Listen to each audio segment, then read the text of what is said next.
ស្រីខ្មែរមកពីដែនដីសូរិនមិនចេះស្លៀកក្បិនស្លៀកសំពត់ដូចនាងដែរអោបផាមួងតាមទំនៀមទម្លាប់ខ្មែរភាសាបានកែនិយាយខ្មែររៀងរាល់ថ្ងៃចំណែករូបខ្ញុំជាក្រមុំកម្ពុជាកំមុំពីជាថ្នាបណ្ឌិតផ្នែកកណន័យចេះបីភាសាទាំងអក្សរនិយាយស្ដីធ្វើការរាល់ថ្ងៃដើម្បីឧបត្ថម្ភបងប្អូនចំណែករូបខ្ញុំជាកូនក្រមុំខ្មែរក្រោមអនរូបបងឆោមក្រោមកំដៅព្រះសូរិយាមានចំណេះដឹងរវល់ធ្វើស្រែចំការមានប្រាំងដុល្លារហាដូចអ្នកទាំងពីរ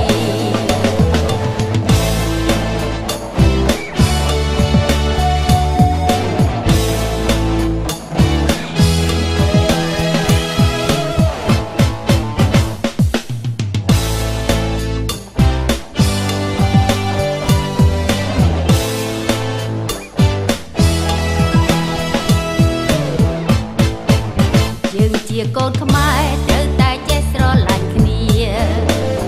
រក្សាការពារតាមទម្លាប់ប្រពៃណីក្រោមលើកណ្ដាលចាប់ដៃគ្នាសាមគ្គីតពូជរាជធានីខ្មែរសម័យនគរភ្នំរមុំកម្ពុជាស្អាតសភាសព្រំព្រៃជាយុវវ័យក្នុងសម័យពេញនិយមកាន់ពុទ្ធសាសនាចង្រិយារួមទុំស្លៀកពាក់សមរម្យសមជានារីខ្មែរយើងទាំងបីនាក់ទុំអ្នកទុំនងបងប្អូនគ្នាសូរិនកម្ពុជាកាប់ជាក្រោមជាដីខ្មែរបែកគ្នាមិនពិនតែនិនមិនកែប្រែកើតជាកូនខ្មែរយើងត្រូវតែរួបរวมគ្នា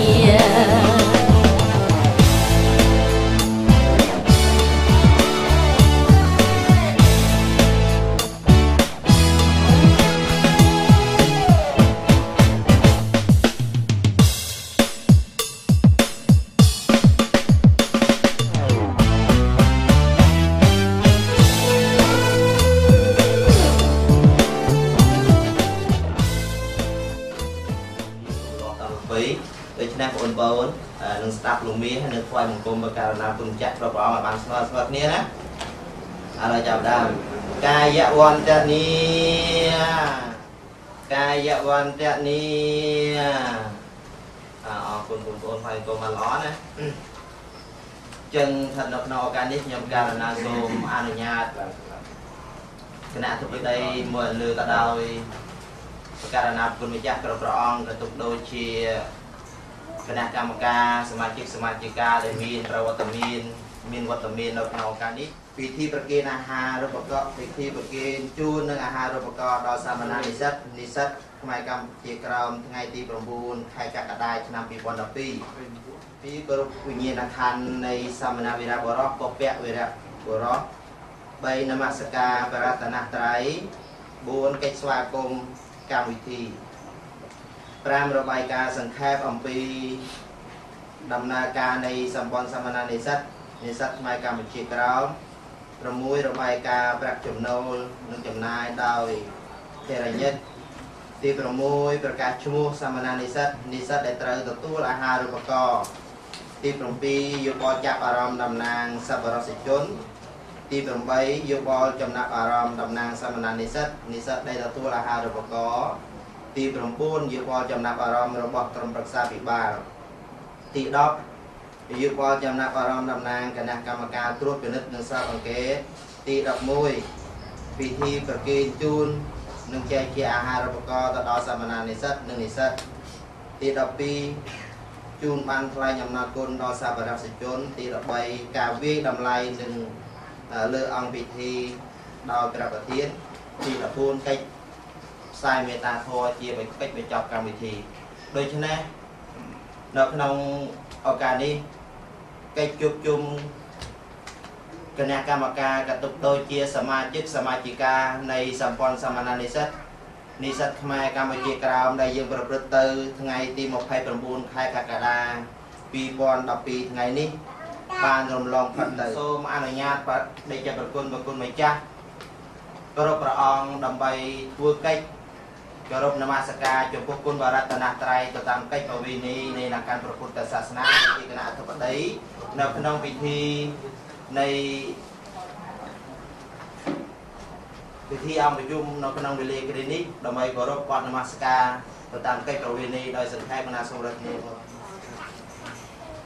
នមោតស្សៈភគវតោអរហតោសម្មាសម្ពុទ្ធស្សៈនមោតស្សៈភគវតោអរហតោសម្មាសម្ពុទ្ធស្សៈនមោតស្សៈភគវតោអរហតោសម្មាសម្ពុទ្ធស្សៈការៈនុពយវេនអន្តវសភេឧបតវេអនេកាអន្តរាយាពិវិនាសន្តសេសតោគោរពនមស្ការដោយសង្ខេបបែបខ្លីនេះ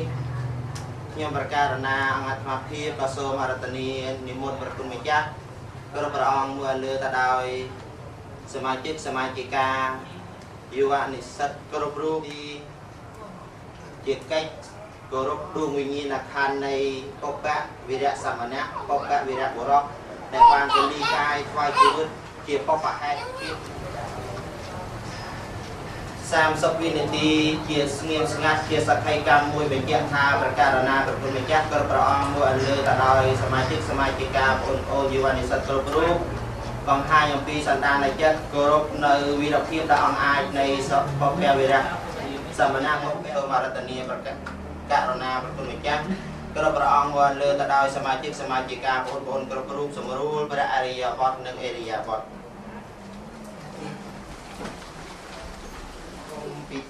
បើកម្មវិធីដូច្នេះខ្ញុំប្រកាសណាសូមអរតនីនិមន្តព្រះគុណម្ចាស់កែអុក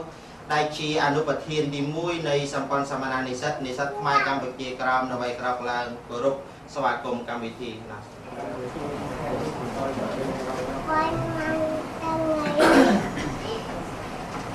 ពីសុបុរាណពូថាមនុស្សដោយសារភាពជារឿងដោយសារសង្គមហើយសមាជិកសមាជិកាប្រព័ន្ធសមាជិកខ្មែរកម្ពុជាក្រោមទាំងអស់បានចូលរួមឲ្យចូលក្នុងថ្ងៃនេះដើម្បីជាជាសាទៅការមានចំនួននិងចែកអាហារូបករណ៍ដើម្បីទ្រង់ឲ្យសិស្សនិស្សិតសិក្សានិងចូលបន្តឆ្នាំខាងទៀតនេះខ្ញុំកណាសមាជិកចូលធ្វើកិច្ចស្វាគមន៍យ៉ាងអបអរចំពោះគុណចាស់ព្រះអង្គមកមានអង្គទីនៅគណៈកម្មការដោយសមាជិកសមាជិកាទាំងអស់ដោយសេចក្តីសពតាមអស់សូមអរគុណអនុប្រធានទី1ដែលព្រះអង្គបានធ្វើពិធីស្វាគមន៍ចំពោះប្រកាសណាព្រះគុណម្ចាស់ក៏ទុកដូចជាបណ្ដាសមាជិកសមាជិកាដែលមានប្រវត្តិមាននៅក្នុងឱកាសនេះដោយសង្ខេបក៏ប៉ុន្តែពោពេញទៅដោយអត្តន័យព្រះអង្គបានពន្លឺទៅដោយវាចាមួយឃ្លាថាមនុស្សរស់ដោយសារជាតិរស់ដោយសារសង្គមបានសេចក្តីថាសង្គមជាតិមួយដែលរស់រៀនមានជីវិតដែលរីកចម្រើនទៅបានអាស្រ័យសង្គមទាំងអស់ជួយជំរុញជាតិនេះឲ្យបានរីកចម្រើនសង្គមមួយឈានទៅរកនៃសេចក្តីល្អឈានទៅរកនៃសេចក្តីចម្រើនបានអាស្រ័យយើងទាំងអស់គ្នាដែលជានេះដូច្នេះកិច្ចស្វាគមន៍ពិធីដែលយើងប្រព្រឹត្តទៅនៅក្នុងវេលាគ្រានេះចាត់ទុកថារំលងផុតទៅតម្រូវឈានទៅដល់វេលាបន្ទាប់គឺពិធីរបាយការណ៍សង្ខេបអំពីសកម្មភាពនៃសម្ព័ន្ធសមានានិស្សិតខ្មែរកម្ពុជាក្រោមដូច្នេះនៅក្នុងវេលាគ្រានេះខ្ញុំប្រកាសណាសូមអរតនីនិមន្តព្រះគុណម្ចាស់ដែលជាប្រធានសម្ព័ន្ធសមានានិស្សិតខ្មែរកម្ពុជាក្រោមរបាយការណ៍គណៈសូមអរតនីជាបឋមខ្ញុំកាលណាសូមនមស្ការវិចារចិត្តថ្វាយគុំពុក3នៃកាយរកដោយសេចក្តីគោរពសូមថ្វាយគុំពួកគ្រូវិទ្យាក៏被ដល់7គាត់ទៅទៅទេដោយសេចក្តីគោរពសូមថ្វាយគុំគ្រូជា ប្រមុខសាបាលដូចជាប្រាក់ទេរាគ្រប់អង្គដែលជាគណៈកម្មការរដ្ឋស្ដីពិរវៈសូមចម្រើនពរសូមសុខទុក្ខដល់ញោមក្រុមប្រឹក្សាបាលដូចជាបងទាំងអស់ដូចជាបងប្អូនទាំងអស់ដែលបានជួយមកចូលរួមក្នុងកម្មវិធីប្រកេននឹងចែកអាហារូបករណ៍ដល់សំណាក់និស្សិត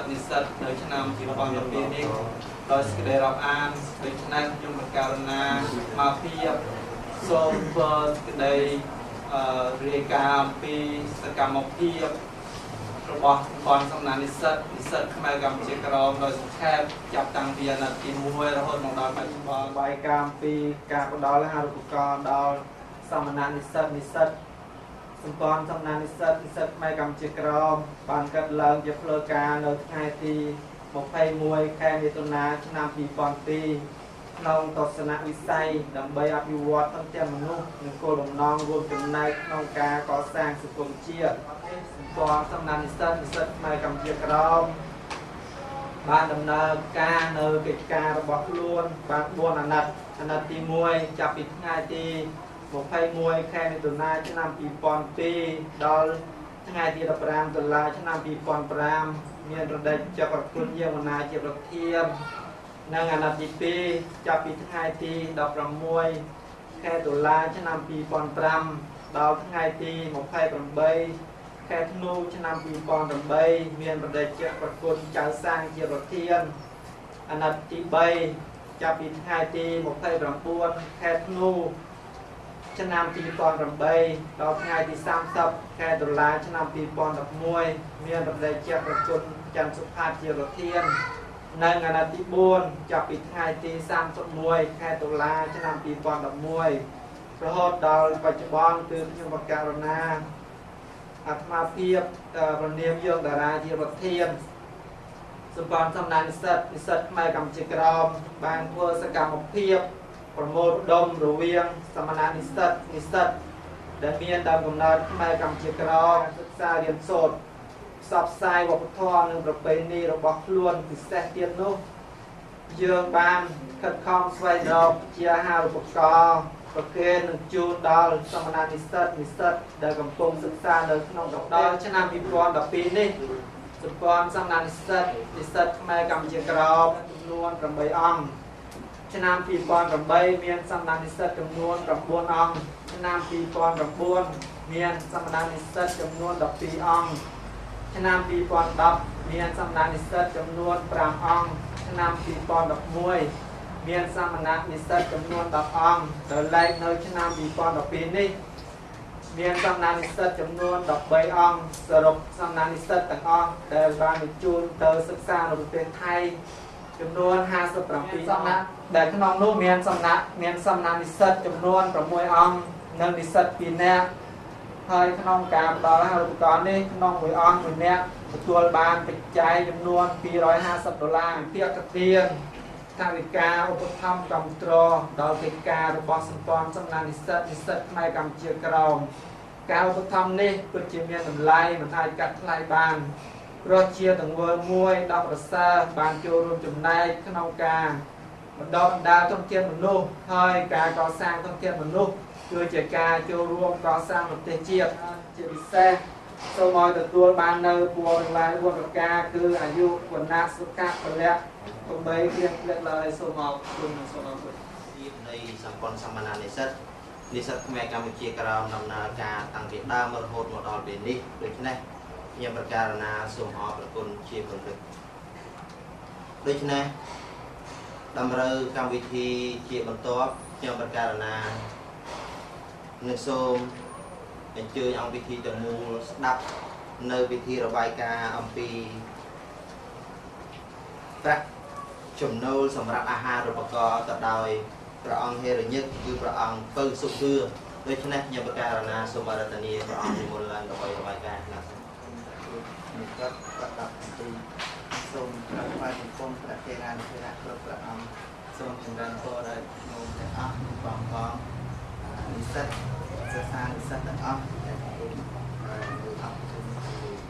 អរ ตอนนี้ខ្ញុំប្រកាសរណាអាត្មាភាពសូមអានរបាយការណ៍ទាំងស្រុងពីថវិកាសម្រាប់អាហារូបករណ៍ឆ្នាំ2012សម្ព័ន្ធសាមណៈនិស្សិតខ្មែរកម្ពុជាក្រមរបាយការណ៍ថវិកាសម្រាប់អាហារូបករណ៍ឆ្នាំ2012ហេរញ្ញិកសូមប្រគេនព្រះប្រធានសម្ព័ន្ធសាមណៈនិស្សិតខ្មែរកម្ពុជាក្រមកម្មវត្ថុអំពីអាហារូបករណ៍ឆ្នាំ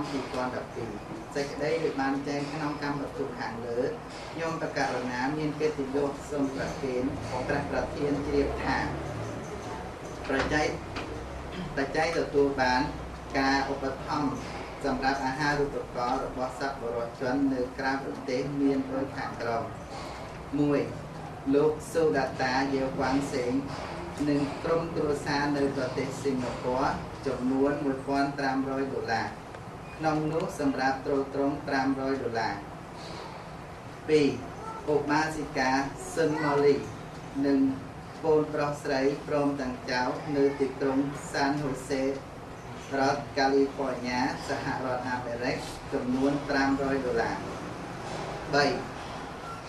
លោកថៃក្លុងសឿននិងភរិយាគឹមរីនៅសហរដ្ឋអាមេរិកចំនួន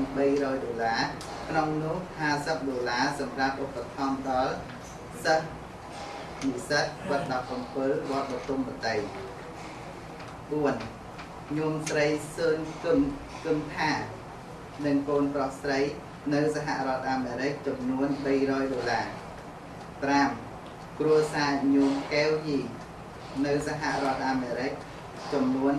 $50សម្រាប់ទិញសម្ភារៈសិក្សាជូនដល់សិស្សានុសិស្សដូច្នេះថវិកាសរុបគឺ$2,650ក្នុងនោះសម្រាប់អាហារូបករណ៍ចំនួន$2,100ក្រៅពីនោះសម្រាប់ទ្រទ្រង់សូមព្រះប្រធានមេត្តាជ្រាបជារបាយការណ៍សូមព្រះប្រធានមេត្តាទទួលនៅការគោរពដ៏គង់ពពកអំពីខ្ញុំប្រកាសរណាបានពិនិត្យនិងឯកទេសសម្ព័ន្ធសាមណៈនិស្សិតខ្មែរកម្ពុជាក្រមប្រធានយើងតារាចម្លងជូនគ្រប់កាយវិការដើម្បីជួយជ្រាបឯកសារកាលប្រវត្តិហើយក្រុមប្រឹក្សាក៏ទុកដូចជាសមាជិកសមាជិកាបងប្អូនយុវនិស្សិតគ្រប់រូបបានជ្រាបថ្ងៃនេះគឺបច្ច័យដែលជាអាហារូបករណ៍ឬក៏ទុកដូចជាបច្ច័យដែលយើងទទួលបានដែលជាអាហារូបករណ៍នោះមានចំនួន$2,650ក៏ប៉ុន្តែចំណាយទៅលើអាហារូបករណ៍វាមាន$2,100ចំណែកក្រៅពីនោះសម្រាប់ទ្រទ្រង់សម្ព័ន្ធសាមណៈនិស្សិតដូច្នេះរបាយការណ៍នេះសង្ឃឹមថាប្រកាសណាប្រគុណម្ចាស់គ្រប់ព្រះអង្គមើលលើទៅដោយសមាជិកសមាជិកាជ្រាបជាធរមានដូច្នេះខ្ញុំប្រកាសណាសូមថ្លែងអំណរអរគុណយ៉ាងជ្រាលជ្រៅបំផុតចំពោះការរបាយការណ៍របស់ប្រគុណម្ចាស់នៅក្នុងថ្ងៃនេះដូច្នេះឈានទៅដល់វេរៈជាបន្តគឺពិធីប្រកាសឈ្មោះសមាណនិស្សិតនិងនិស្សិតដែលទទួលអាហារូបករណ៍នៅក្នុងថ្ងៃនេះដូច្នេះសមាណនិស្សិតក៏ទុកដូចជានិស្សិតដែលទទួលអាហារូបករណ៍នៅក្នុងថ្ងៃនេះដូច្នេះខ្ញុំប្រកាសណាអាត្មាភាពសូមប្រគល់តួនាទីនេះទៅដល់លោកច័ន្ទសុធាដែលជាប្រធានការិយាល័យសិក្សាធិការដូច្នេះខ្ញុំប្រកាសណាសូមប្រគល់តួនាទីនេះទៅដល់លោកច័ន្ទសុធាគ្រប់ព្រះអង្គដែលមានវត្តមាននៅក្នុងថ្ងៃនេះខ្ញុំសូមគោរពដល់គ្រូក្រុមសាភិបាលនិងមានអស់បានចូលរួមនិងបងបណ្ដាពលរដ្ឋអស់បានចូលរួមនៅក្នុងថ្ងៃនេះដែលជាថ្ងៃប្រគេននិងចែកអាហារូបករណ៍ដល់សំណាក់និស្សិតខ្មែរកម្ពុជាក្រមតទៅនេះខ្ញុំណាយកំបាទនឹងសូមធ្វើសេចក្តីប្រកាសអំពីព្រះនាមនិងនាមដល់សំណាក់និស្សិតខ្មែរកម្ពុជាក្រមដែលទទួលអាហារូបករណ៍ក្នុងឆ្នាំ2012ដែលធ្វើឡើងនៅថ្ងៃទី29ខែកក្កដាឆ្នាំ2012នៅវត្តបទុមវតីដែលជាការិយាល័យរបស់សម្ព័ន្ធសាមណៈនិស្សិតខ្មែរកម្ពុជាក្រមនៅថ្ងៃនេះក៏ឲ្យសូមប្រជាជននិមន្តឡើងមកទទួលនិងបងប្អូនដែលមានឈ្មោះទទួលអាហារូបករណ៍សូមនិមន្តឡើងណាសូមអញ្ជើញឡើងមកហើយសូមសូមប្រកបយើងតារាប្រធានសម្ព័ន្ធសាមណៈនិស្សិតខ្មែរកម្ពុជាក្រម បច្ចុប្បន្នសិក្សានៅមជ្ឈមណ្ឌលដងម្ដាលចុះលីសម្រាប់សំទុកសិក្សានៅមជ្ឈមណ្ឌលឧស្សាហលីសម្រាប់ដងម្ដាលហៅកាត់ថា ICE และ ACE ហើយកម្រិត2ទី2មហាសូមនិមន្តប្រជាជនកែអុកបច្ចុប្បន្នសិក្សានៅសាកលវិទ្យាល័យសេនរាជាឆ្នាំទី4សូមនិមន្តដល់ក្រុមសាកលវិទ្យាល័យចម្រើនបច្ចេកវិទ្យាឆ្នាំទី4ឆ្នាំបញ្ញាបត្រណាសូមអរគុណនៅសាកលវិទ្យាល័យចម្រើនបច្ចេកវិទ្យាបញ្ញាបត្រឆ្នាំទី2ណាសូមអរគុណទី6ណាសូមនិមន្តប្រជាជនសួនសូរីបច្ចុប្បន្នសិក្សានៅសាកលវិទ្យាល័យប្រសិទ្ធរាជានិងសាកលវិទ្យាល័យបញ្ញាសាស្ត្រកម្ពុជាសូមនិមន្តតាមពោះឆ្នាំទី1សូមអរគុណទី8សូមអញ្ជើញលោកថៃបក្រាវុធបច្ចុប្បន្នសិក្សានៅសាកលវិទ្យាល័យបញ្ញាជាតិឆ្នាំបញ្ញាបត្រឆ្នាំទី3សូមអរគុណក្នុងនាមខ្ញុំបាទសូមចប់នេះដល់ពីយល់ហៅកងនៅពេលនេះដល់មកខ្ញុំសូមទៅដល់វិទ្យាគុណធានកម្មវិធីសូមដល់កម្មវិធីនោះទៅទទួលនៅអាហារូបករណ៍ថ្ងៃនេះក៏ប៉ុន្តែមិនទាន់បានទទួលទេគ្រាន់តែប្រកាសនាមដើម្បីជូនទៅដល់អង្គវិធីទាំងមូលឲ្យបានស្គាល់នៅប្រទេសជាខាងដើមកម្មវិធីបន្តនឹងទទួលនាមពីក្រោយដូច្នេះបន្តអំពីលោកច័ន្ទសុធាបានប្រកាសនៅពនាមកតុវិជ្ជានាមរបស់សមណនិស្សិតដែលទទួលអាហារូបករណ៍នៅក្នុងវិលីគ្រីទីរហូតមកដល់ពេលនេះដូច្នេះនៅក្នុងឋានៈនេះខ្ញុំអាត្មាភាពក៏សូមគោរពអញ្ជើញលោកយាងសុធារិនដែលជាគណៈកម្មការត្រួតពិនិត្យនិងគណៈកម្មការស៊ើបអង្កេតនៃសម្ព័ន្ធសមណនិស្សិតខ្មែរកម្ពុជាក្រោមដើម្បីក្រោកឡើងចំណាប់អារម្មណ៍ទៅតាមហឫទ័យដែលខ្លួនមានក៏សូមអរគុណសូមគោរពអញ្ជើញសការប្រជុំ3នៃរដ្ឋាភិបាលជាទីលោកសការសូមកាត់បាញ់គុំប្រគុណប្រធានសម្ព័ន្ធសមណនិស្សិតគុណទេតាប្រធានប្រជាជនមេកតេត7នៃវត្តប្រជុំប្រទេសនិងប្រធានអនុការគ្រប់អង្គសូមគោរពនិងជម្រាបសួរគ្រូចាស់ព្រឹទ្ធាចារ្យបងព្រឹទ្ធាចារ្យនិងសួស្តីបងប្អូនទាំងអស់គ្នាបងប្អូនសិស្សនិស្សិតទាំងអស់គ្នាជាទីស្រឡាញ់របស់អាននិងជឿទៅជាទីបំផុតខ្ញុំបាទឈ្មោះយាងសុធារិនហើយសប្តាហ៍ថ្ងៃគឺជាសមាជិកនៃគណៈកម្មការស៊ើបអង្កេតនិងបន្តយោបល់នៃសម្ព័ន្ធសំណាក់និស្សិតយើងហើយខ្ញុំបាទមានជំនួយកំណត់នៅគុកវិចារគុកវិស័យស្រុកកំពង់ស្ពានខេត្តកណ្ដាលពាំងហើយខ្ញុំឡើងមកទីនេះនៅពេលនេះគឺដើម្បីមើលចំណាប់អារម្មណ៍ជំនួសមុខឲ្យក្រុមអង្គខឈ្មោះយោប៉ាងសេង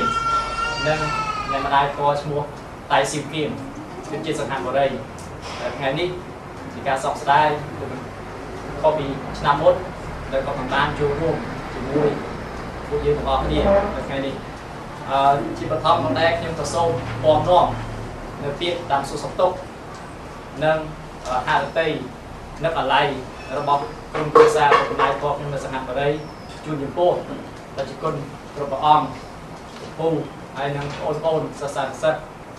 ទាំងអស់គ្នាគាត់សប្បាយរីករាយនៅពេលដែលគាត់ទទួលបានដំណឹងថាថ្ងៃនេះសម្ព័ន្ធសាមណនិស្សិតយើងមានពិធីជួបជុំដូចថ្ងៃមុនហើយកាលពីឆ្នាំមុននៅពេលដែលគាត់បានចូលរួមជាមួយពួកយើងគឺគាត់មានការចាប់អារម្មណ៍យ៉ាងខ្លាំងហើយវាជាបទពិសោធន៍ថ្មីសម្រាប់គាត់បទពិសោធន៍ថ្មីត្រង់ថាគាត់ស្គាល់ខ្មែរក្រោមកាន់តែច្បាស់ទៅច្បាស់ទៅមកប្រទេសកម្ពុជាដើម្បីសួរសុខទុក្ខគ្រួសារខ្ញុំហើយ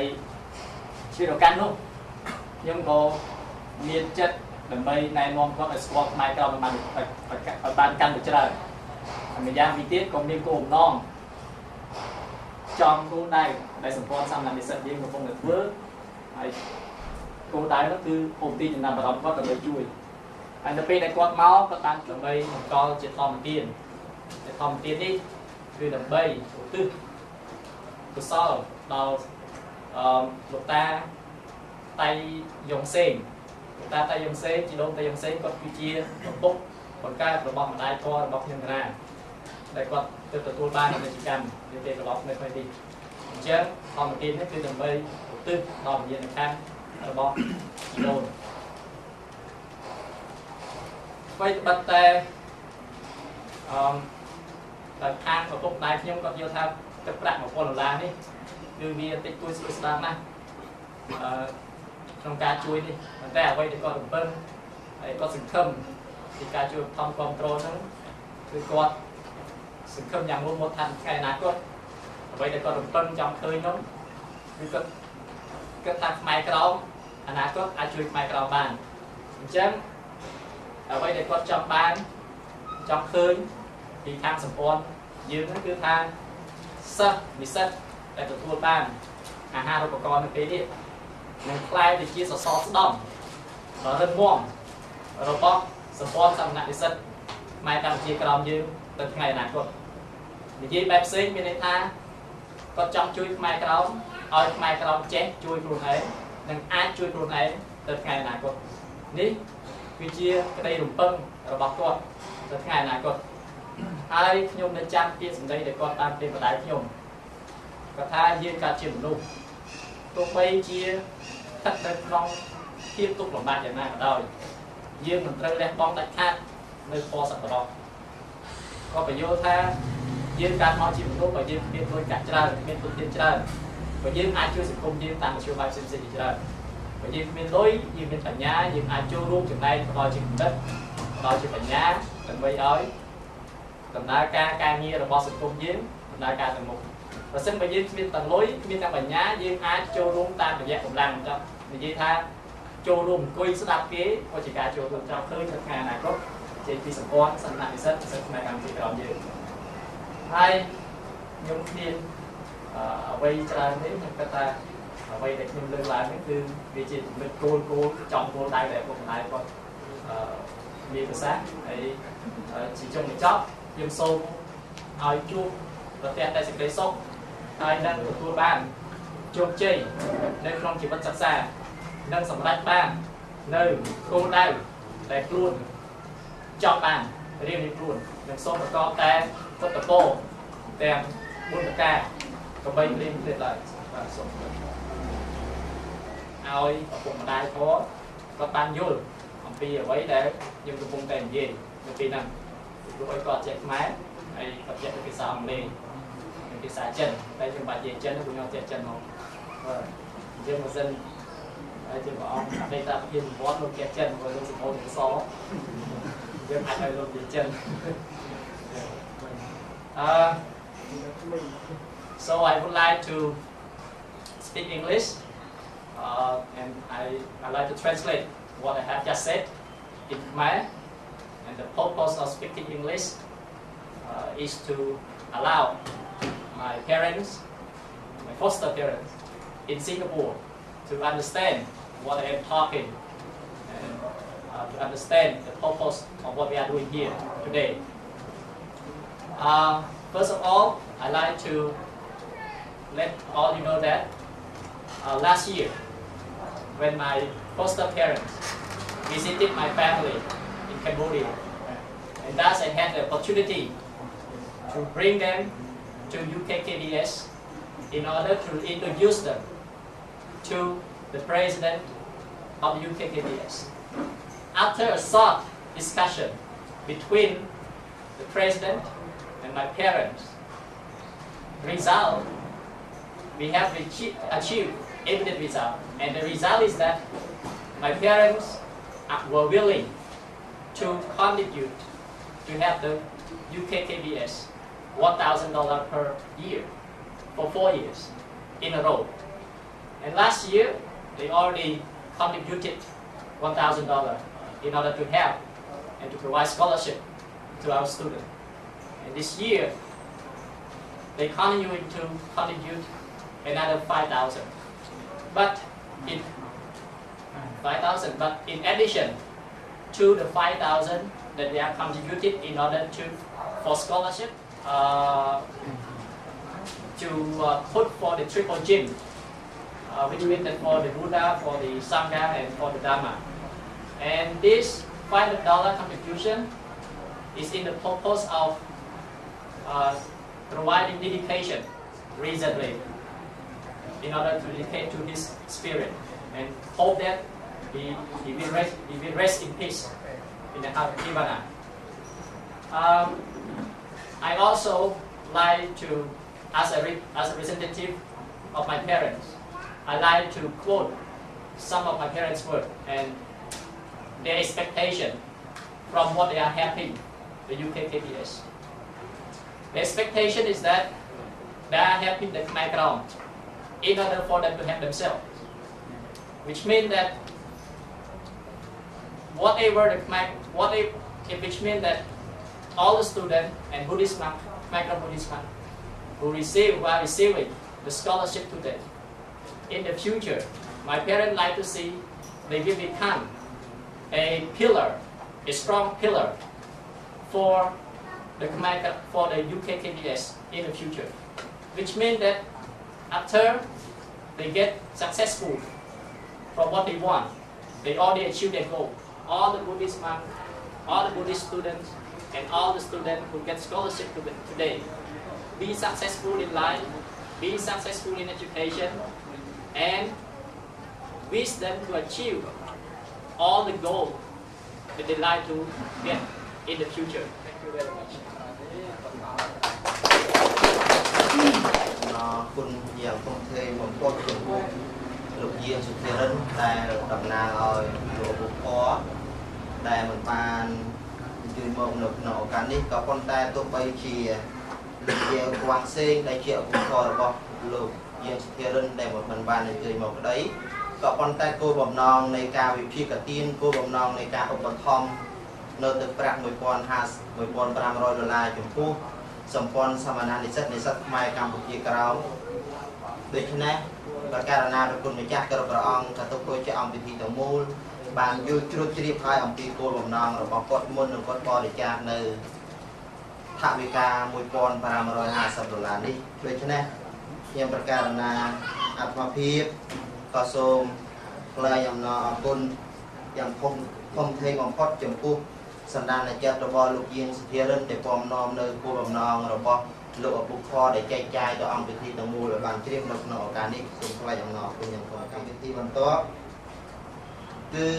ពិធីយោបល់ចំណាក់អារម្មណ៍តំណាងសាមញ្ញនិស្សិតខ្មែរកម្ពុជាក្រោមដែលទទួលអាហារូបករណ៍នៅក្នុងថ្ងៃនេះក៏ប៉ុន្តែអាហារូបករណ៍មិនទាន់បានចែក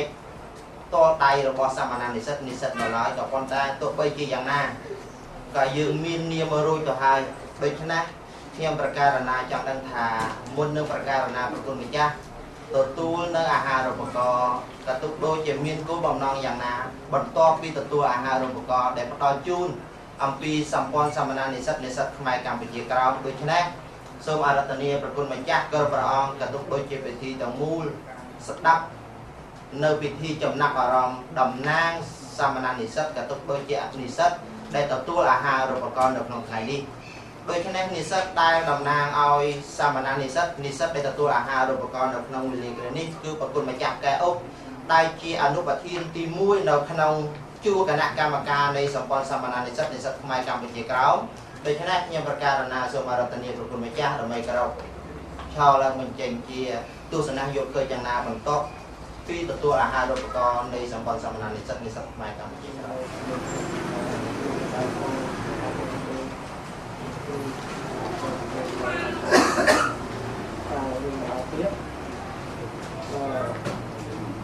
ុំណាភាពឡើងនេះដើម្បីខ្ញុំចំណាប់អារម្មណ៍របស់សប្បុរសជនដែលបានជួយឧបត្ថម្ភដល់សម្ភារៈសិក្សាសិក្សារបស់សាលាហើយ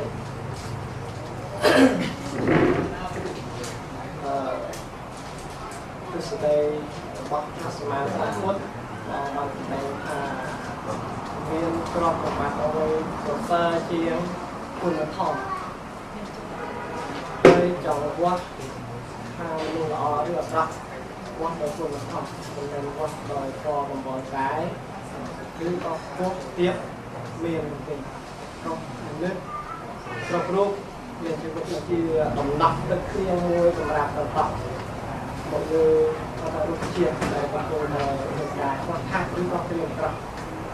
គឺដែលមានគ្រឿងមកសម្រាប់ការលូតលាស់ជាមេធានផ្នែកការរពុតបំផ្លាញទៅជាពូជរពុតផ្នែកទៅជាមហាព្រៃមកធំសាសនា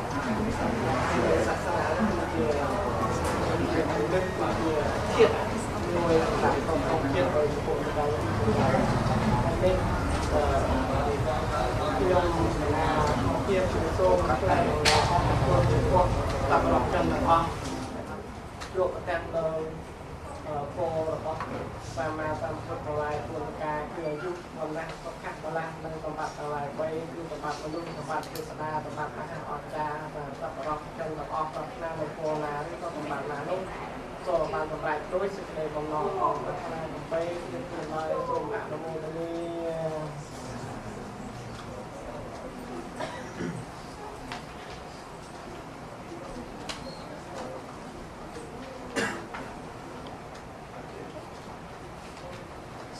ាសូម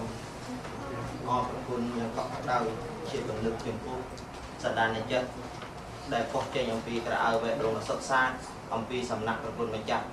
កែអុកដែលជាអនុប្រធានទី1នៃសម្ព័ន្ធសាមញ្ញនិស្សិតខ្មែរកម្ពុជាក្រមក៏ទុកដូចជាតំណាងឲ្យក្រុមដែលទទួលនៅអាហារូបករណ៍ដែលមានរាយនាមខាងដើមដូច្នេះព្រះអង្គមានសម្ដីបយវិជាដោះផ្អែមវិរុទ្ធរបស់អង្គឯលនៅសន្តានចិត្តរបស់ប្រការណាគុណម្ចាស់ក៏ព្រះអង្គឲ្យយល់ជ្រាបអំពីសន្តានចិត្តដែលព្រះអង្គទទួលនៅអាហារូបករណ៍រួចហើយព្រះអង្គនឹងបំពេញនៅកតបកិច្ចក្នុងនាមដែលជាអ្នកដើរទៅតាមគំរូវិរភាពដែលអង្គអាចនៃពុព្វវិរៈសមណៈពុព្វវិរៈបរោះរបស់ព្រះយើងហាក់បីដូចអាហារូបករណ៍នៅក្នុងថ្ងៃនេះហាក់បីដូចជាដំណក់ឈាមមួយដែលតម្រប់ទៅក្នុងចរន្តឈាមដែលធ្វើឲ្យចិញ្ចឹមនៅសារពាង្គកាយទាំងមូលរហូតដល់យើងសម្រេចនៅអ្វីដែលយើងចង់បានថ្ងៃនេះដូច្នេះខ្ញុំប្រកាសណាសូមថ្លែងអំណរប្រគល់យ៉ាងធំធេងបំផុតចំពោះសម្ដីបយវិជាដែលព្រះអង្គពោលជាងខ្លីក៏ប៉ុន្តែប្រកបទៅដោយអត្ថន័យដ៏ជ្រាលជ្រៅនៅក្នុងថ្ងៃនេះណាអរគុណដូច្នេះវិរៈដែលតំណាងឲ្យបេក្ខភាពដែលទទួលនៅអាហារូបករណ៍ក៏ទុកដូចជាសាមញ្ញនិស្សិតទទួលអាហារូបករណ៍នៅក្នុងថ្ងៃនេះចាត់ទុកថារំលងផុតទៅតម្រូវជាទៅដល់វិរៈបន្ទាប់គឺពិធីចំណាប់អារម្មណ៍របស់ក្រុមប្រឹក្សាភិបាលដូច្នេះនៅក្នុងវេលាគ្រានេះក្រុមប្រឹក្សាភិបាលមានលោកគ្រូចៅសាងបដិជគុណច័ន្ទសុផាតលោកគ្រូសឹងសែតលោកគ្រូរតពិសិដ្ឋក៏ប៉ុន្តែនៅក្នុងខណៈនេះដោយក្រុមប្រឹក្សាភិបាល2រូបអវត្តមានដោយមានកិច្ចការមមាញឹកដូច្នេះនៅក្នុងខណៈនេះមានលោកគ្រូសឹងសែតនិងប្រគុណម្ចាស់ច័ន្ទសុផាតដូច្នេះនៅក្នុងឱកាសដ៏ធំធេងដែលប្រកបទៅដោយអត្ថន័យដ៏ឧត្តមឧត្តមនៅក្នុងវេលាពេលនេះយើងបានស្ទើរបែបប្រភពញាក់ប្រណេទៅសម្លឹងឃើញលោកគ្រូសឹងសែតដែលជាក្រុមប្រឹក្សាភិបាលចាស់ព្រឹទ្ធាចារ្យមួយរូបដែលមានបទពិសោធន៍ដ៏មុតស្រួចអាចទម្លុះនៅទាំងឧបសគ្គទាំងឡាយដែលបង្រៀនរាំងនៅដំណើររបស់ផងយើងដែលឆ្ពោះទៅរកភាពដ៏ជោគជ័យនៅខាងមុខនេះដូច្នេះដើម្បីទទួលបាននៅចំណេះដឹងប្រកបទៅដោយអត្ថរូបដ៏មានន័យប្រកបទៅដោយវិជ្ជាដែលយើងគេឯងទាំងឡាយក៏ទុកដូចជាបការណាប្រគុណម្ចាស់គោរពព្រះអង្គដែលមិនធ្លាប់ជួបឬក៏មិនធ្លាប់ជួបប្រទះដូច្នេះសូមអង្គពិធីទាំងមូលដើម្បីស្ដាប់នៅការចំណាប់អារម្មណ៍របស់ក្រុមប្រឹក្សាភិបាលថ្ងៃនេះដូច្នេះខ្ញុំអាត្មាភាពសូមអនុញ្ញាតគ្រប់អញ្ជើញលោកគ្រូសឹងសែតដែលជាក្រុមប្រឹក្សាភិបាលសូមមេត្តាបើកចិត្តទូលាយដើម្បីក្រោកឈរចំណាប់អារម្មណ៍ទៅតាមពេលវេលាដែលលោកគ្រូចង់បានបងសូម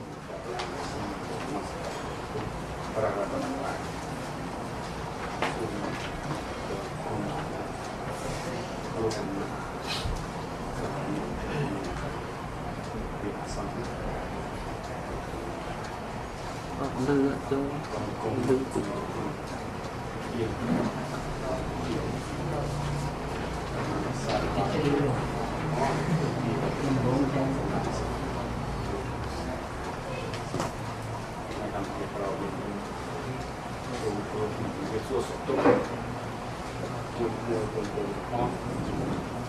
បានគេចូលរួមចូលពិធីចែកនៅ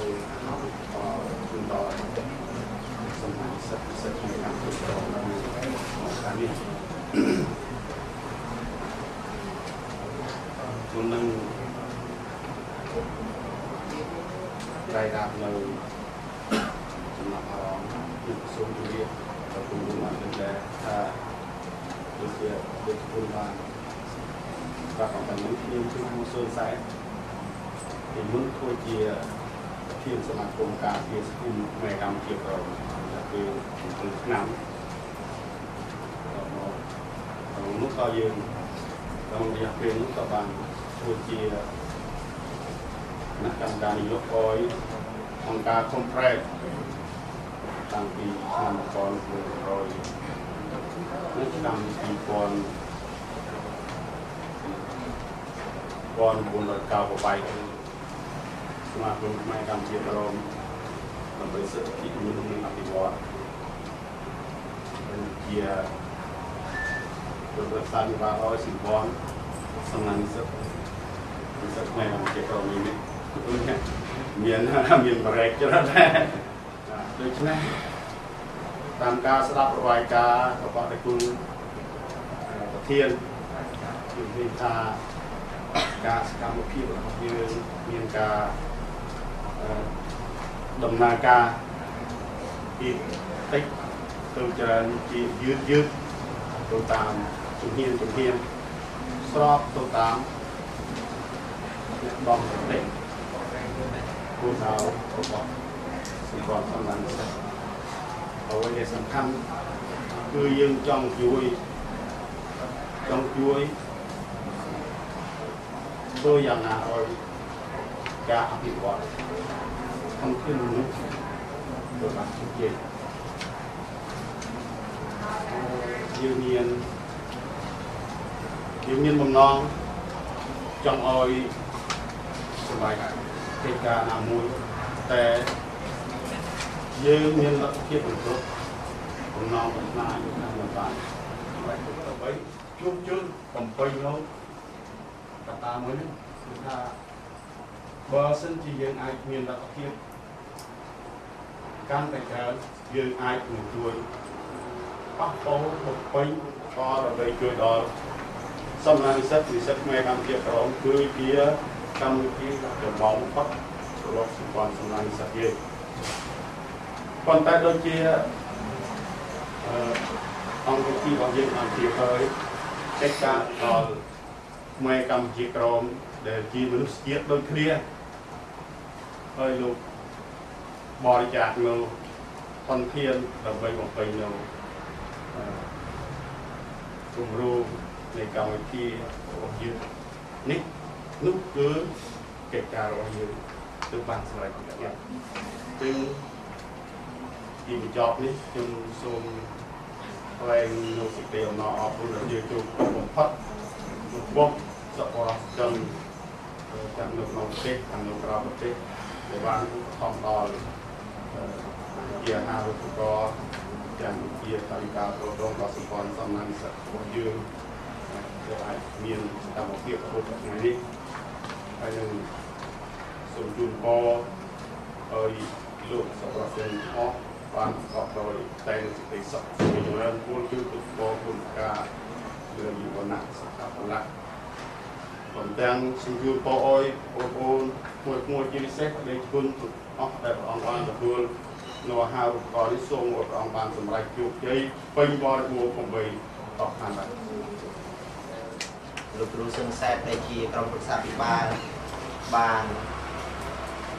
บางท่าสำเร็จแต่ตุกโดยจีบานแจกจ่ายในบัตรพิซซ่าเอาไว้ในลูกรู้บินจูนต่อดาวองพิธีต่างมูลแต่บางช่วยชีวิตโปรยมาให้โดยเฉพาะยังอัตมาพีเอฟซูมทวายอำนาจคุณยังทอมไทยบอกว่าจมพูการุมเล็กในบัตรพิซซ่าต่อองพิธีในตรงไหนนี้นิมนต์ชอ ចំណាប់អារម្មណ៍នៅក្នុងពិធីថ្ងៃនេះតើមានសម្ផស្សនិងខ្លឹមសារយ៉ាងណានោះប្រគុណម្ចាស់នឹងមេត្តារំលែកនៅបទពិសោធន៍និងចំណាប់អារម្មណ៍នៅក្នុងថ្ងៃនេះណាសូមអរគុណតាមប្រតិនីយ៉ាងរំដំនៅក្នុងកម្មវិធីនេះជាបឋមសូមនមស្ការចំពោះសហប្រជុំ3ដោយសេចក្តីគោរពសក្ការៈសូមក្រាបថ្វាយបង្គំដល់មេគាត់ប្រធានករណាពេលប្រធានព្រះអង្គឲ្យព្រះខ្លាំងចម្រើនពរសុខទុក្ខនៅក្នុងទុក្ខសាវិបាកគណៈកម្មការទៅតាមគណៈកម្មការអូនសិក្សានិស្សិតទាំងអស់ដែលបានចូលរួមក្នុងកិច្ចការនេះដោយសេចក្តីស្រឡាញ់រាប់អានកម្មវិធីយើងភាគច្រើនប្រសំលោកឡើងសម្ដែងអត់មាន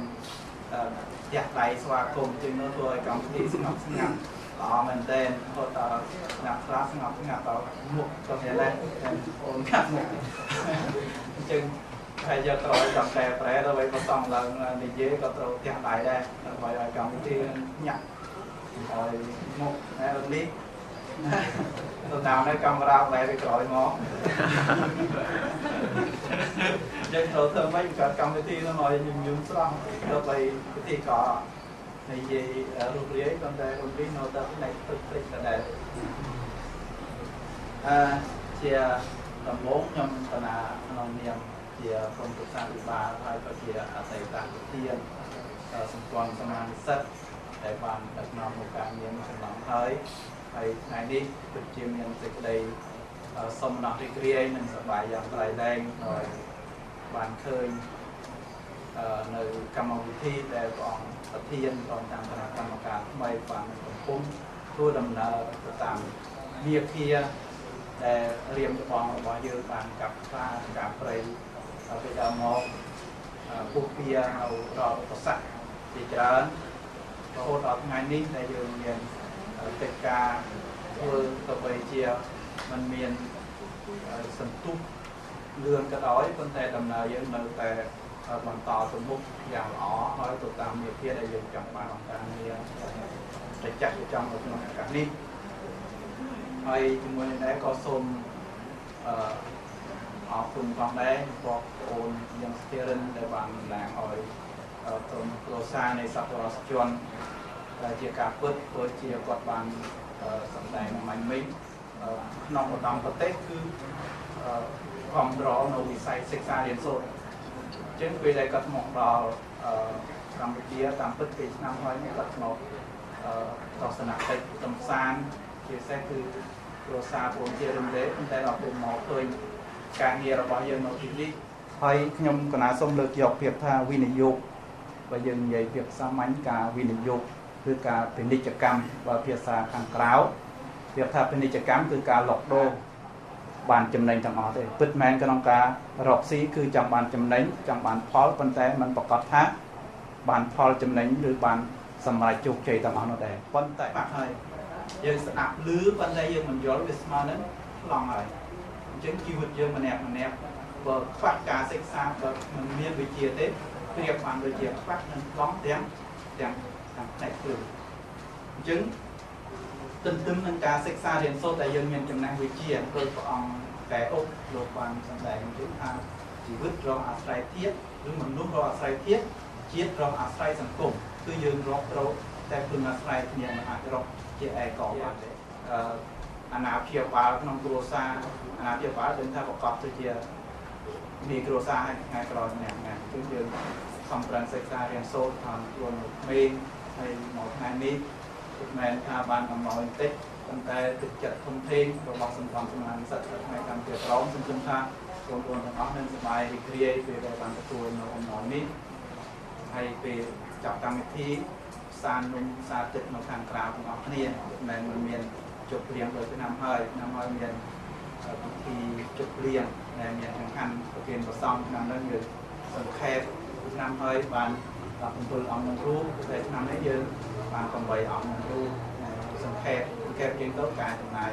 ទៅលើការជប់លៀងក៏សង្ខេបដែរព្រោះសង្ឃឹមថាកម្មវិធីយើងទាំងអស់គ្នានឹងសប្បាយរីករាយក្នុងឱកាសនេះចឹងសូមបញ្ចប់ប៉ុណ្ណេះសូមអរគុណនិងអរគុណ sau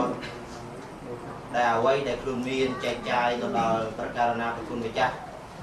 សមាជិកសមាជិកាបងប្អូននិស្សិតសិស្សានុសិស្សគ្រប់អង្គនៅរូបគ្នាថ្ងៃនេះទទួលបានជាផ្លែផ្កាហើយទន្ទឹមនៅក្នុងឱកាសនេះទៀតសោត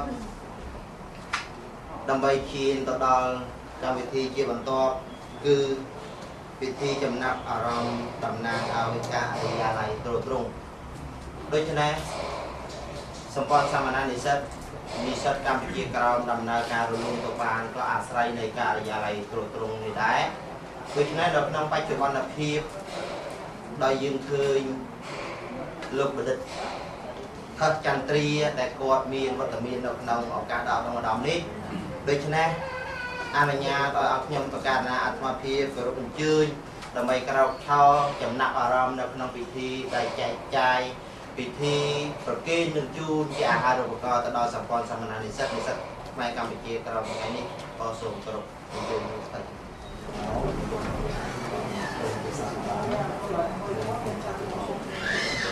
ហើយសូមសួរលោកសិក្សាជាvì làm du lịch ở cái vùng quảng ngãi và du lịch này cấp hai hai học viên bỏ đi phí tại sao còn và sau nhiều có cái cuối điện không mong ta sẽ có vừa việc cùng làm cá đồ trống không có việc làm cá đồ trống nên quý sống hàng còn càng ná để chỉ lái để có mấy cô càng như tôi tới xong bón xong là rất phải làm từ đầuประมาณឆ្នាំមុនគឺអត់មានកម្មវិធីមួយដែលប្រសពអស់ឡើងដើម្បីមកកចៃចាក់ត្រង់នឹងជួយឧបត្ថម្ភទូទៅរបស់សម្ព័ន្ធសំណាក់សិទ្ធិក៏ប៉ុន្តែឆ្នាំនេះដោយសារថាមានការព្រមព្រៀងពីព្រះអង្គប្រធានសម្ព័ន្ធសំណាក់សិទ្ធិកម្ពុជាគណៈកម្មការទូទៅបានយកស្របគ្នាបង្កើតជាគណៈកម្មការត្រួតត្រងខាងរបស់អញ្ចឹងទេគណៈកម្មការត្រួតត្រងខាងរបស់នេះក៏ដំណើរការលូនទៅគឺថាដំណាក់កាលអ្នកដំបងមិនជាការបន្តិចឬក៏អាចថាការងារមិនមានញឹករបស់ប្រសពនឹងច្រើនបានធ្វើឲ្យពេញលេញចាក់ព័ន្ធការងាររបស់ហ្នឹងថាឥឡូវពាក់កណ្ដាលឆ្នាំហើយយើងរកបានចំនួននៃការពិធីមុននេះបានមកពាត់នៅតែទាន់កុហកហ្នឹងគួរឲ្យមកយើងខាងសងហើយលោកខាងច្រើនរហូតដល់ជាឧបត្ថម្ភសំណាក់និស្សិតដូចជាបងប្អូនបានគួរអាហារូបករណ៍ហ្នឹងតោះបីយ៉ាងណាក៏ដោយពួកយើងផ្ទាល់ទទួលបង្កើតឡើងក្រោមគណៈកម្មការមួយដើម្បីយើងធ្វើការងារជួយទៅវាមានប្រសិទ្ធភាពដើម្បីបានជាយោបល់បន្ថែមពាក់ព័ន្ធនឹងអ្នកមានបទពិសោធន៍ដូចចឹងហើយពាក់ព័ន្ធនឹងការងារហ្នឹងមិត្តភក្តិយើងដែលវិទ្យាសិក្ខាបទឬក៏មិត្តភក្តិយើងដែលបានមួយហ្នឹងគឺធ្វើការងារជាក្រុមដើម្បីជួយសង្កត់គ្នាទៅវិញទៅមកហើយខ្ញុំមានតែប៉ុណ្្នឹងទេហើយចូលបញ្ចប់សូមប្រទាននិងជូនពរព្រះសង្ឃគ្រប់អង្គហើយនឹងគណៈកម្មការវាហើយបងប្អូនបានចូលរួមហើយនឹងទាំងអស់គ្នាបងប្អូនទាំងអស់បានចូលរួមនៅក្នុងឱកាសនេះជួបតែពុទ្ធពរទាំងឡាយបុណ្យការអាយុវណ្ណៈសុខៈពលៈអនាគតនោះសូមឲ្យតែសម្បត្តិ3នោះទេវតានិព្វានបរិយាឋានឡើយបាទសូម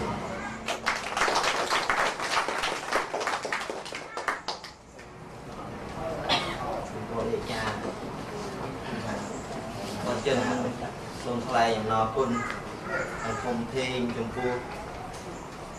លោកបណ្ឌិតខុសចន្ទ្រាដែលជាសហប្រធាននៃការិយាល័យត្រួតត្រងដែលបានចែកចាយក៏ទុកដូចជារំលែកនៅបទពិសោធន៍ដែលគាត់មានជូនទៅដល់អង្គពិធីនៅក្នុងថ្ងៃនេះរហូតតែគាត់ខំប្រឹងប្រែងពុះពៀដើម្បីស្វែងរកនូវថវិកាឧបត្ថម្ភកំពីនៅសម្ព័ន្ធសមានានិស្សិតផ្នែកកម្ពុជាក្រមនេះយើងរហូតដល់គាត់មានមធ្យោបាយបង្កើតពិធីមួយដែលភាសាខ្មែរយើងហៅថាផាឈីនោះដើម្បីស្វែងរកថវិកានឹងឧបត្ថម្ភទៅដល់សម្ព័ន្ធសមានានិស្សិតផ្នែកកម្ពុជាក្រមដូច្នេះនេះក៏ជាវិធីមួយដ៏ត្រូវចាស់ចងនៅសុខុបករទៅដល់សមានានិស្សិតសិស្សានុសិស្សដែលមានប្រវត្តិមាននិងមានវត្តមាននៅក្នុងថ្ងៃនេះដូច្នេះកម្មវិធីនេះខ្ញុំប្រកាសណានឹងថ្វាយប្រគេនទៅដល់ព្រះអង្គប្រប្រធានដែលមានពិធីការយ៉ាងណានៅក្នុងថ្ងៃនេះសូមព្រះអង្គចាត់ចែងទៅតាមការគួរសមត្ថភាព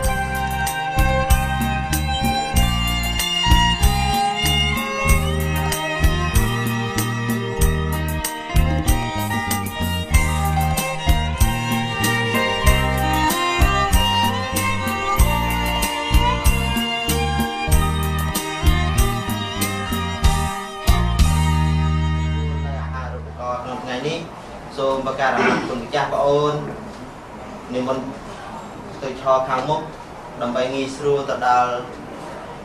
សប្បុរសជនក៏ទុកដូចជាតំណាងសប្បុរសជនឬមួយក៏គណៈកម្មការដល់ឧត្តមនៃយើងងាយស្រួលក្នុងការប្រគេនអាហារូបករណ៍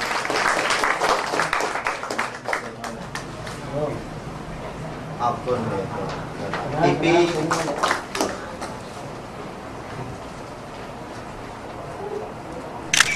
អវត្តមានទី4គឺភិក្ខុគៀងសនប្រសិទ្ធឡៃចម្រើនពហុបច្ចេកវិទ្យា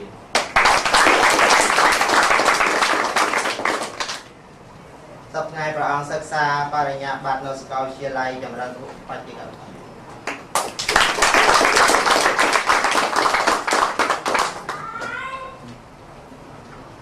ទី6ភិក្ខុសប្តាហ៍ព្រះអង្គសិក្សានៅពុទ្ធិកសាកលវិទ្យាល័យប្រសិទ្ធអនុរាជនិងសាកលវិទ្យាល័យបញ្ញាសិទ្ធិកម្ពុជា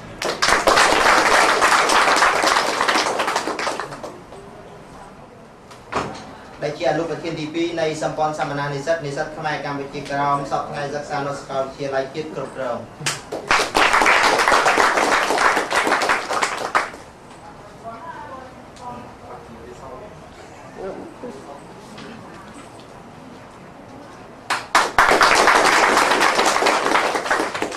រូបនេះគឺជាបេក្ខភាពដែលត្រូវទទួលបាននៅអាហារូបករណ៍អំពីសំណាក់នៃ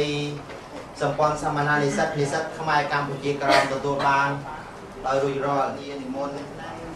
ព្រះប្រធានសម្ព័ន្ធសមានានិស្សិតខ្មែរកម្ពុជាក្រមដើម្បី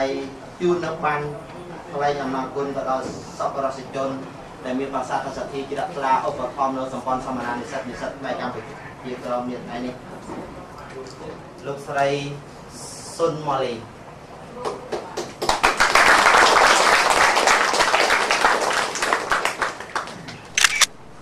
ហើយបន្តមកទៀតសូមគោរពអញ្ជើញលោកយាងសុធារិនដើម្បីទទួលនៅបានថ្លែងអំណរអរគុណតំណាងឲ្យលោកយ៉ែវខ្វាំងសេក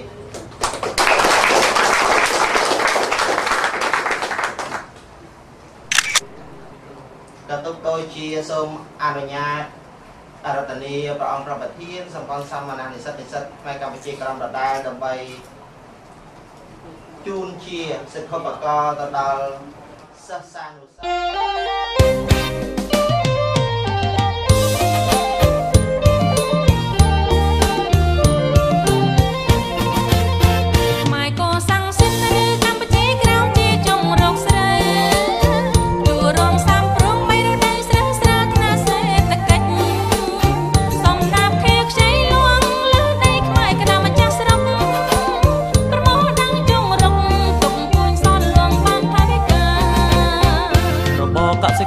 ប្រចាំ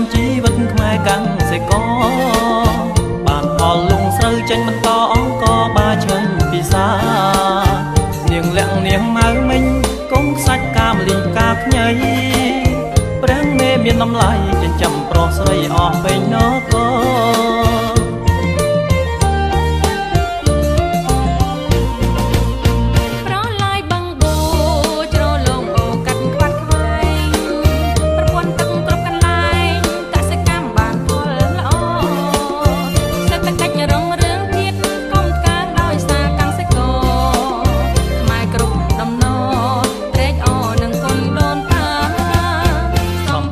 រជាតិក្នុងទឹកមានត្រីច្រើនអាណែកទន្លេសមុទ្រស្ទឹងបឹងបួសម្បូរអស្ចារ្យបងគាបងកងក្រាមនិងត្រីលួងទ្រង់ទីផ្សារសេចក្ដីជួបមន់ទាបន្លែផ្លែឈើមានគ្រប់ប្រភេទ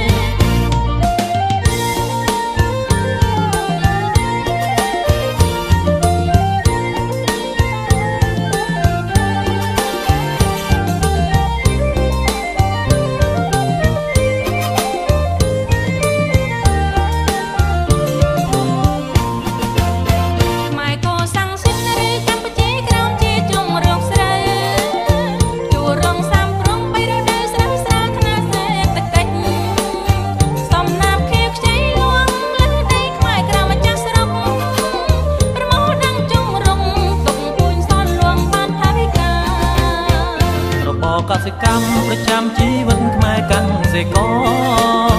បានផលលូងស្រូវចេញបន្តអង្គបាយឆ្ងាញ់ពិសានាងលាក់នាងម៉ៅមិញកុំខ្សាច់កាមលីកាខ្ញី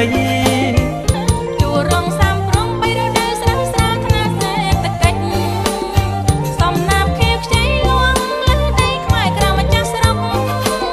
ប្រមូលដឹងជុំរងទុកពួយសនលួងបានថាវិការកសិកម្មប្រចាំជីវិតខ្មែរកាន់សេកបានផលលូងស្រូវចេញបន្តអង្គបាយឆ្ងាញ់ពិសានាងលាក់នាងម៉ៅមិញកុំខ្សាច់កាមលីកាខ្ញីព្រះមេមានតម្លៃចិញ្ចឹមប្រុសស្រីអស់ពេញនគ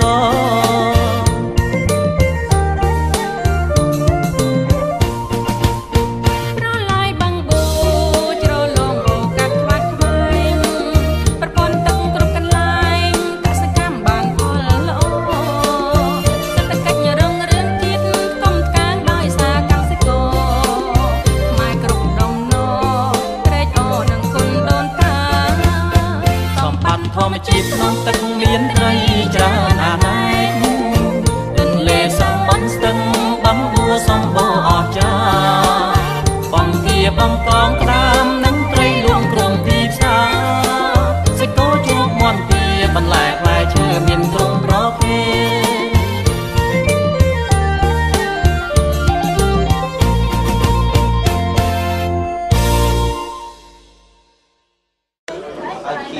ការជូននៅសិក្ខាបទទៅដល់សិស្សានុសិស្សទាំងអស់ថ្ងៃនេះក៏បានរួចរាល់ហើយដែរសកម្មភាពនេះហាក់បីដូចជាដើមឫស្សីទូតនទៅការពារនៅឧបសគ្គទាំងឡាយអំពីទំពាំងបានសេចក្តីថាទោះបីជាយ៉ាងណាក៏ដោយដើមឫស្សីនេះមកទុកឲ្យទំពាំងនេះស្អុយឡើយបានសេចក្តីថាការពារនៅទំពាំងជានិច្ចដូច្នេះទោះបីជាសភៅមួយក្បាលដូចមួយដើមថាវិការ 1000 ដល់តិចទួយដូចស្ដើងក៏ប៉ុន្តែអត្ថន័យនេះបងប្អូនមិនអាចបំភ្លេចនៅខ្លឹមសារដ៏ជ្រាលជ្រៅអំពីលោកមាលោកពូទាំងអស់អង្គដែលប្រព្រឹត្តធ្វើក្នុងថ្ងៃនេះទេណាដូច្នេះកិច្ចការងារទាំងឡាយនេះបងប្អូនត្រូវយល់ថាទោះបីជាយ៉ាងណាលោកមាក៏ជាដើមឫស្សីបងប្អូនជាទំពាំងបើកាលណាទំពាំងស្នងឫស្សីបើសិនជាទំពាំងនោះស្អុយក៏មិនអាចស្នងបានដែរដូច្នេះថ្ងៃនេះតួនាទីរបស់លោកមានឹងធ្វើតួជាដើមឫស្សីនឹងខំការពារបងប្អូនហាក់បីដូចជាការពារទំពាំងកុំឲ្យស្អុយណាបងណាដូច្នេះបងប្អូនបើទទួលបានអាហារូបករណ៍ថ្ងៃនេះសង្ឃឹមថាបងខិតខំរៀនសូត្រដើម្បីធ្វើដំណើរបន្តអំពីពុព្វសមណៈវីរៈបរោះរបស់យើងពុព្វវីរៈបរោះរបស់យើងបានពលីកាយថ្វាយជីវិតបានបោះបង់ជីវិតដើម្បីការពារនៅពូជសាសន៍របស់ផងយើងការពារនៅសាសនារបស់ផងយើងការពារនៅអក្សរសាស្ត្ររបស់ផងយើងដែលរស់គូរផងមកដល់ថ្ងៃនេះអរគុណចំពោះ ប្រពធានកតុដូចជាសមាជិកកតុដូចជាគណៈកម្មការពាក់ព័ន្ធនៅក្នុងវេលានេះបានចែកនិងប្រគេនអាហារូបករណ៍ទៅដល់សាមណនិស្សិតសិស្សានុសិស្សក្នុងថ្ងៃនេះសូមអរគុណអរគុណដូច្នេះកម្មវិធីជាបន្តគឺពិធីវាតម្លៃអង្គពិធីដែលយើងប្រព្រឹត្តទៅនៅក្នុងវេលានេះក្នុងពិធីវាតម្លៃនេះក៏ស្ថិតនៅលើព្រះអង្គព្រះប្រធានសម្ព័ន្ធសាមណនិស្សិតផ្នែកកម្ពុជាក្រោមដែលព្រះអង្គមានប្រវត្តិមាននៅក្នុងវេលានេះព្រះអង្គមានសាជាថ្មីម្ដងទៀតសិលេប្រឡាយរាប់អាននិងសូមចម្រើនពរញោមលោកសាបងនិងបងនិស្សិតសិស្សទាំងអស់សាជាថ្មីម្ដងទៀតដោយសេចក្តីសម្រាប់រាប់អានកម្មវិធីប្រកេននិងចែកអាហារូបករណ៍នៅថ្ងៃនេះឃើញថាបានប្រព្រឹត្តទៅរលូនដោយល្អហើយដែលបានកើតនៅកម្មវិធីឡើងនៅថ្ងៃនេះក៏ដោយសារការខិតខំណាស់ណែនគ្រប់សពបែបយ៉ាងរបស់គណៈកម្មការក៏ដូចជាសមាជិកសមាជិកាគ្រប់ព្រះអង្គនឹងរូបដែលបានណាស់ណែនធ្វើកម្មភាពការងារវិជាបន្តដាច់ហើយទន្ទឹមនឹងការខិតខំនោះផងដែរក៏មានការចូលរួមជាសំខាន់បំផុតអំពីសប្បុរសជនទាំងអស់ដែលបានជួយឧបត្ថម្ភគ្រប់គ្រងគ្រប់ពេលវេលានៅសកម្មភាពរបស់សម្ព័ន្ធសំណាងនិស្សិតខ្មែរកម្ពុជាក្រមយើងជាពិសេសសប្បុរសជនទាំងអស់ដែលបានប្រកេននិងជូនឧបត្ថម្ភនៅអាហារូបករណ៍នៅពេលនេះដូច្នេះខ្ញុំកាលណាអាត្មាភាពសង្ឃឹមថាសប្បុរសជនទាំងអស់ដែលបានប្រកេននិងជូននៅថវិកាសម្រាប់អាហារូបករណ៍នៅពេលនេះខ្ញុំកាលណាអាត្មាភាពសង្ឃឹមថាសប្បុរសជនទាំងនោះនឹងបន្តជួយគ្រប់គ្រងក៏ដូចជាឧបត្ថម្ភដល់សម្ព័ន្ធសំណាងនិស្សិតខ្មែរកម្ពុជាក្រមជាបន្តទៀតទៅឆ្នាំក្រោយហើយទន្ទឹមនឹងនោះដែរគណៈមកភាពជាពិសេសគណៈក៏សូមថ្លែងអំណរគុណចំពោះលោកគ្រូប្រាំនេះគាត់17គាត់ទទួលមន្ត្រីដែរដែលព្រះអង្គតែងតែនិមន្តចូលរួមនៅរាល់កម្មវិធីហើយនៅកម្មវិធីនេះដែរព្រះអង្គក៏បានចូលរួមផងទៅនឹងការចូលរួមព្រះអង្គក៏បានឧបត្ថម្ភជាភេសជ្ជៈមួយកែផងដែរសូមថ្វាយបង្គំអរគុណដល់ព្រះទេរានុព្រះគ្រប់ព្រះអង្គដែលជាគណៈកម្មការបាននិមន្តចូលរួមនៅពេលនេះក៏ដូចជាញោមក្រុមលោកសាស្ត្របាលបងទាំងអស់ជាគណៈកម្មការចូលរួមពេលនេះហើយក៏សូមថ្លែងអំណរគុណដែរចំពោះបងប្អូនជានិស្សិតទាំងអស់ដែលផ្ដល់ឱកាសបានឆ្លៀតចូលមកចូលរួមនៅក្នុងកម្មវិធីនេះផងដែរហើយជាចុងបញ្ចប់ខ្ញុំកាលណាអាត្មាភាពក៏សូមបួងសួងដល់ព្រះត្រៃរតន៍សូមប្រគេនពរដល់ព្រះថេរានុថេរៈគ្រប់ព្រះអង្គក៏នឹងដូចជាជូនពរដល់ញោមបងប្អូនសិស្សទាំងអស់សូមឲ្យជួបប្រចាំតែនឹងពរទាំងឡាយបុណ្យប្រការគឺអាយុវណ្ណៈសុខៈពលៈកំបីខ្ញុំទៀតឡើយសូមអនុមោទនាហើយនៅឱកាសចុងក្រោយគឺសូមរៀបចំលក្ខណៈដើម្បីយើងថតរូបជាអនុស្សាវរីយ៍ជូនអ្នកទាំងអស់ក្រោយពេលដែលយើងបិទកម្មវិធីផ្សាយមេតាថ្ងៃវេលាគ្រានេះក៏សូមថ្លែងអំណរអរគុណចំពោះប្រធាននៃជាគណៈអធិបតីមួយលើទៅដល់ក្រុមប្រឹក្សាពិបាលក៏ទុកដូចជាគណៈកម្មការមួយលើទៅដល់សមាជិកទាំងអស់ដែលមានប្រវត្តិមាននិងមានវត្តមាននៅថ្ងៃនេះវេលាគ្រានេះមួយលើទៅដល់បងប្អូននិស្សិតគ្រប់រូបដែលបានអញ្ជើញក៏ទុកដូចជាសម្រួលទៅដល់ខ្ញុំប្រការណាដែលប្រព្រឹត្តទៅកម្មវិធីនេះឲ្យរលូនហើយបន្តមកទៀតក៏សូមអរគុណបងប្រាប់ប្រធានសម្ព័ន្ធសំណាងនិស្សិតខ្មែរកម្ពុជាក្រោមព្រះអង្គដឹកនាំពិធីដើម្បីផ្សាយមេត្តាធម៌និងពិធីបិទកម្មវិធីនៅក្នុងថ្ងៃនេះហើយបន្តពីបិទកម្មវិធីនៅក្នុងថ្ងៃនេះក៏សូមអរគុណព្រះអង្គប្រធាន tục đôi chi và cả là một con chắc từ on cầm được xa bị ba cái tục đôi chi cái nát cả mà cả một con chẳng on thọ từ ruộng mùi phúc tôi chỉ anh sau đi cái việc mình chọc càng tiền chân bây giờ sau ca pata chân sau ca hòn đồ sa pe để bàn để nó con thua đi về để dùng sa pe lo cam bây giờ sa ta chi van ta ra he có cam mà nói nhang có chân sa pe là pan to mà chơi sa te